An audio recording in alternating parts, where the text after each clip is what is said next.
সিজিতার কিচেনে আপনাদের সবাইকে স্বাগত। আজকে হবে ভেন্ডি সর্ষে পাতুরি। ফার্স্টে সর্ষেটাকে ভিজিয়ে রাখলাম, ফোড়নে যাবে কালো জিরে। ভেন্ডিগুলোকে আমরা ভেজে নেব, নুন হলুদ দিয়ে একটা পেস্ট করতে হবে, লঙ্কা পেস্ট। এর মধ্যে পরিমাণ মতন হলুদ গুঁড়ো,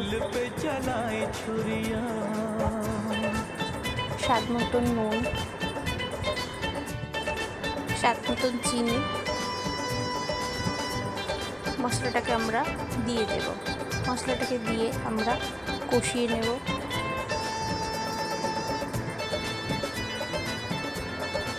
মশলা থেকে তেল ছেড়ে দিয়েছে, এরপর আমরা সর্ষে পেস্টটা দিয়ে দিলাম, দিয়ে ভালো করে নাড়াচাড়া করে কিছুক্ষণ ফুটিয়ে নেব। রেডি হয়ে গেছে আজকে আমার ভেন্ডি সর্ষে পাতুরি।